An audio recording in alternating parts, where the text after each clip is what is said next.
Manipal education over the last 56 years has played a pioneering role, and today we are the largest private higher education provider in India. Starting with a medical college in 1953, over the last several years, 56 years to be precise, we have played a developmental role in education reaching where we are today. One of the key attributes that has remained with us constantly and will remain with us constantly is this innovation. When we look at the social situation in India, when we look at India as a whole, we realize that very strongly that whatever solution that we build has to be something that is affordable to people, something that is available to them wherever they are, and something that is appropriate for them in whatever chosen field of study that they may choose to enter. And these three tenets have ensured that we had applied our mind over the last 3 years to evolve EduNxt today. Sikkim Manipal University is a leader, a member of the Manipal education family. Sikkim Manipal University is a leader in distance education. And the first expression, manifestation, or the avatar of EduNxt is going to be for our distance education students. We have over 300,000 registered students studying with us, and EduNxt, we believe, will be a potentially transformational approach towards changing the face of education for them. And we believe that EduNxt, therefore, will form the foundation for scaling up our offerings. Partnering us in this process has been Microsoft over the last several months, year to year and a half. In Microsoft, we have found a resonance in the same commitment that we are having to the marketplace, in the same commitment that we are bringing to the students that we have. And we are very, very pleased to have an association, a strategic tie-up with Microsoft. May I request Mr. Steve Ballmer to do the honors and launch. Steve.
So it's basically those 5 C's on top of those 3 A's.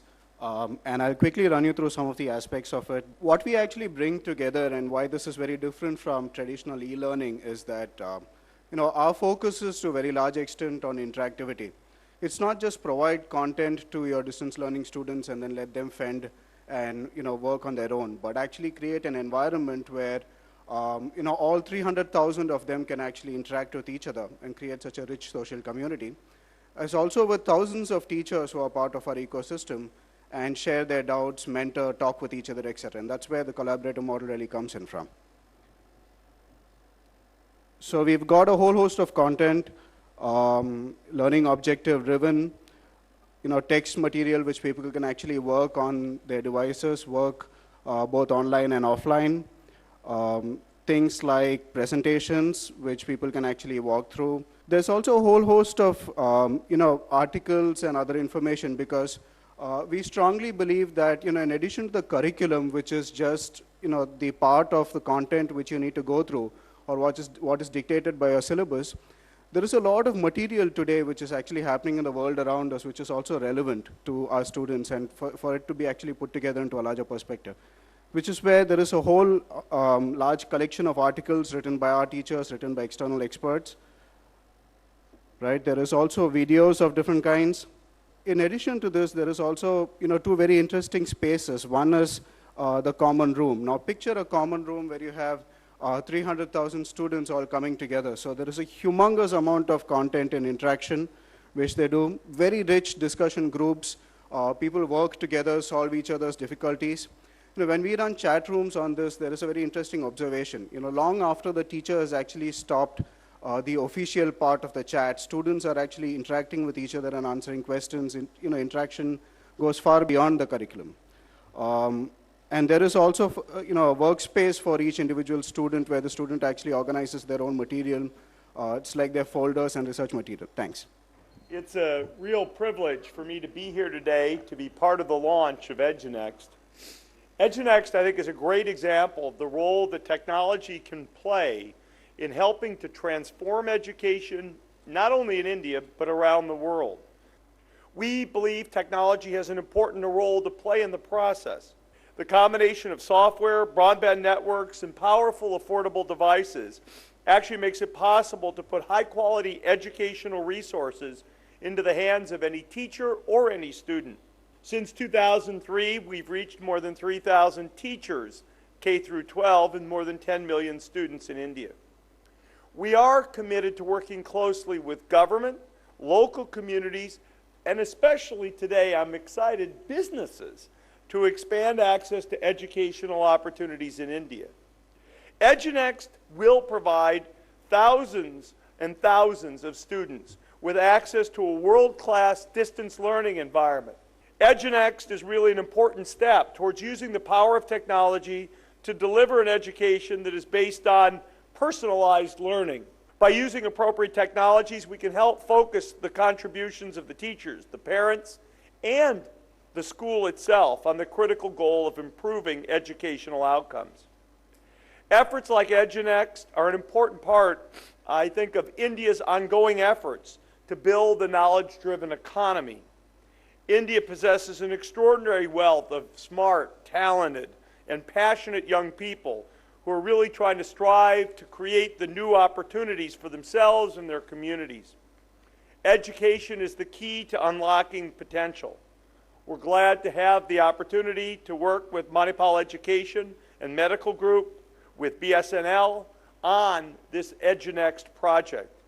All of our organizations share a real belief in the power of education, but more importantly, in this case, the power of technology to transform education. So we're delighted to be here. We're delighted with the cooperation with Manipal Education, and we certainly hope to see many, many students prosper with the introduction of this great new capability. Thank you all very, very much.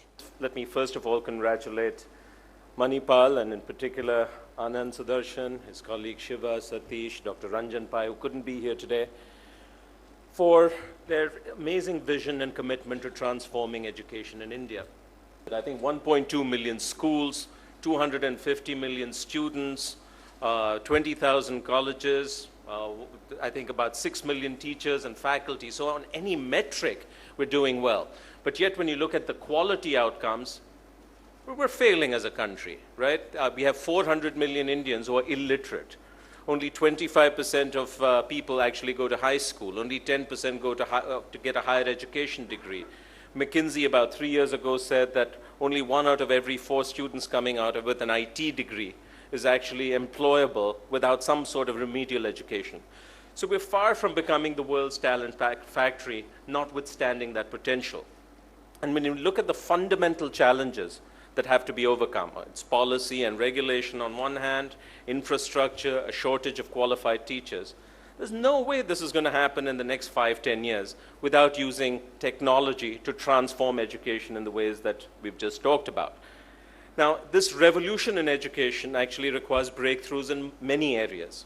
One of them is pedagogy, okay? Not just self-learning, but if you've got only a few good teachers, a few outstanding teachers, how do you use technology to amplify their reach so that less experienced, less skilled teachers can more confidently deliver their content? So pedagogy is one thing. A second one is, how do you create the underlying technology platform to make it easy to create content, host it, distribute, and deliver it? EduNxt, for example. And finally, really making PC access pervasively available. Now, what is powerful about today is the way Manipal, in partnership with us, with BSNL and others, has brought together all these elements to deliver an outcome. And that's the really exciting breakthrough about today. We're thrilled and excited to have been a catalyst. We're thrilled and excited to be a part of this whole adventure. Thank you. In addition, we have plans to provide WiMAX, wireless broadband connectivity, to all the 6,000 blocks in the country, which will in turn provide connectivity to all the villages. And then education is going to be a very important application which will be useful for rural areas. With Sikkim Manipal University and other educational institutes, we intend to provide the applications which will really change the scenario in the rural areas. Thank you. What kind of investment are we seeing in EduNxt? Also, how much would this cost for the students who would be using the service? So far, till the launch, and students are going to be using it starting the July semester. Till then, we have already invested over 30 crores into EduNxt as a platform, and we will be making further investments. We think that when it reaches a maturity stage, the investments would probably be twice to 3 times that number. EduNxt is an initiative which essentially provides an additional prong of our pedagogy, and therefore it is not something that is separate that the students will have to pay for. Your initiative again seems very urban-centric, but there's a whole chunk of young people in in rural areas who actually have no access to even the basics of things like internet and other facilities. And one of the things I spoke about was making it affordable, making it appropriate, and making it available. Today, our 600 plus centers are present in over 200 districts, and we are increasing this. We will be actually crossing 300 by the end of the financial year. Sikkim Manipal University's students, the 300 plus 1,000 registered students, a very large number of them come actually from tier 2, tier 3 towns and even rural areas.